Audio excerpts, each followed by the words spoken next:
Cartoon এবং mobile গ্যাজেটের মাধ্যমে তার এই বিকাশজনিত সমস্যাটার প্রথম ধাপটা শুরু হয়।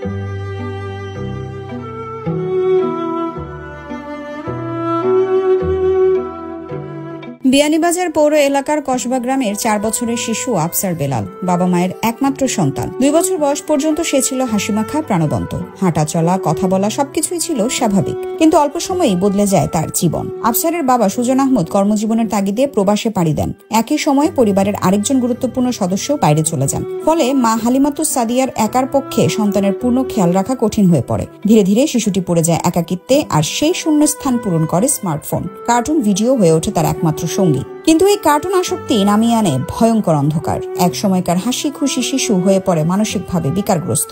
চিকিৎসকরা জানান আফসার এখন অটিজম স্পেকট্রাম ডিসঅর্ডার ও অ্যাটেনশন ডেফিসিট হাইপার অ্যাক্টিভিটি ডিসঅর্ডারে ভুগছে। আমার সন্তান যখন তার বয়স 18 মাস 19 মাস চলতেছিল, হাঁটা চলাফেরা কথাবার্তার 8-10টা বাচ্চাদের মতো যে বিকাশটি ছিল সেগুলো ঠিকই ছিল পুরোপুরি। পরবর্তীতে যখন আমি বিদেশ চলে যাই, যাওয়ার পর সে অনেকটা একা হয়ে যায়। আমাদের পরিবারে আরেকজন সদস্য তিনিও বিদেশ চলে যান, আমার ছোট বোন। তারপর সে অনেকটাই একা হয়ে যায়। তার মা অনেক সময় দুষ্টুমি করলে ওই মোবাইল দিয়ে বসিয়ে রাখতেন, বা বাচ্চার যে 8-10টা বাচ্চার সাথে যে মিশার যে প্রবণতা, সেটা পারিবারিক কলহের কারণে, পরিবেশগত সমস্যার কারণে 8-10টা বাচ্চার সাথে মিশতে পারে। সেক্ষেত্রে মোবাইল সে 3 থেকে 4 মাস কার্টুন এবং মোবাইল গ্যাজেটের মাধ্যমে তার এই বিকাশজনিত সমস্যাটার প্রথম ধাপটা শুরু হয়। এই মোবাইল গ্যাজেটের মধ্যে কয়েকটি কার্টুন সে দেখেছে প্রচুর, এবং কার্টুনের যে কথাবার্তাগুলো তার ব্রেইনেও আলটিমেটলি কিন্তু এফেক্টেড হয়ে গেছে। এটা বিজ্ঞানসম্মত, ডাক্তাররাও কিন্তু সেই বিষয়ে কিন্তু আমাকে অবগত করেছেন। এবং আমার বাচ্চার বয়স যখন 22 থেকে 23 মাস অবধি হয়, আমি বিষয়টা আমার পরিবার কর্তৃক জানতে পারি, এবং জেনে আমি একটি ভালো নিউরো ডেভেলপমেন্টের ডাক্তার দেখাই। অটিজম শিশু সামাজিক মেলামেশা, যোগাযোগ ও স্বাভাবিক আচরণে পিছিয়ে পড়ে।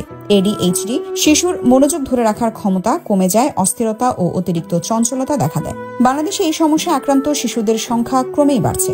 সচেতনতার অভাব ও প্রযুক্তির অবাধ ব্যবহার এর অন্যতম কারণ। আফসারের এখন যে সমস্যাগুলো রয়েছে, স্থির হয়ে বসতে পারে না, কারো চোখে চোখে তাকায় না, টয়লেট ট্রেনিং হয়নি, অযথাই লাফায়, হাত কামড়ায়, দেয়ালে আঘাত করে, রং চিনতে সমস্যা হয়, একাডেমিক দক্ষতা নেই, জেদ ধরে বসে যায়, সবকিছু ইশারায় প্রকাশ করে, এক জায়গায় ঘুরতে থাকে, একটি বাক্যেই আসক্ত।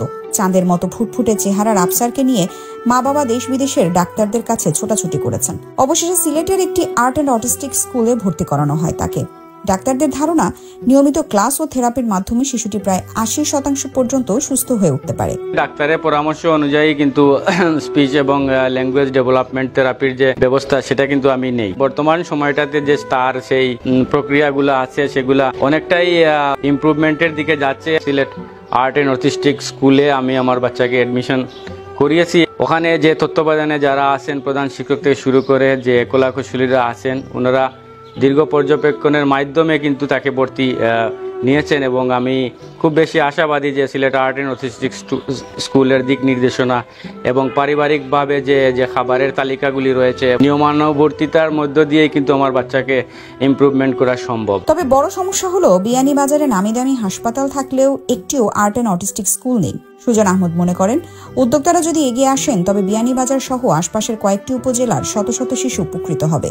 ADHD সমস্যা নিয়ে দেশে অনেক প্যারেন্টসরা কিন্তু আমার মতোই ভুক্তভোগী। তো এখানে যে কষ্টের যে ব্যাপারটা, আসলে আমরা উপজেলা শহরে বসবাস করি, মধ্যবিত্ত ফ্যামিলি আমরা বিলংস করি, সেক্ষেত্রে কিন্তু এখানে কষ্ট কিন্তু অনেকটা ব্যয়বহুল। দেখেন জেলা শহরে কিন্তু থাকা, এখানে বাসা দিয়ে থাকা, প্লাস হলো এখানে যে তার ট্রিটমেন্টের যে যাতায়াত খরচ, এখানে মাসিক থেরাপির যে টাকা বা ফিস, যেগুলা কিন্তু সব ফ্যামিলিও কিন্তু সার্ভাইভ করতে পারতেছে না। নিজের সন্তান সেই হিসাবে, বাবা হিসাবে যতটুকু, সবটুকুই দিয়ে কিন্তু আমি চেষ্টা করছি আমার সন্তানের ইমপ্রুভমেন্টটি করার জন্য। এবং আমি আপনাদের সবার দোয়া এবং ভালোবাসা প্রত্যাশী, এবং আমি বিয়ানীবাজার উপজেলার দৃষ্টি আকর্ষণ করছি। আমাদের বিয়ানীবাজারে কিন্তু প্রচুর প্রাইভেট উন্নত মানের হসপিটাল কিন্তু রয়েছে। তো উনাদের প্রতি আমার একটাই অনুরোধ থাকবে যে যদি অটিজম বা ADHD বাচ্চাদের প্রতি যদি একটু সহানুভূতি নজর দিয়ে যদি একটি বিশেষায়িত একটি স্কুল অথবা একটি থেরাপি প্রতিষ্ঠান করেন, তাহলে অন্যান্য উপজেলা এবং বিয়ানীবাজার উপজেলা সহ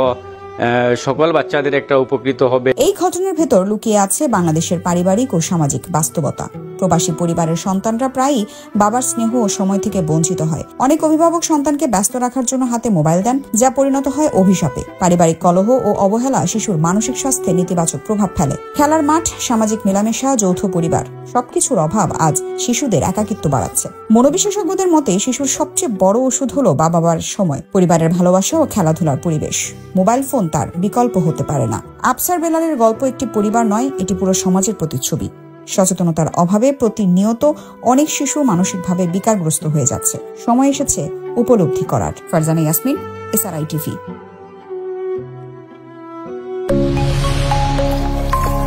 SRI TV, your voice, your media.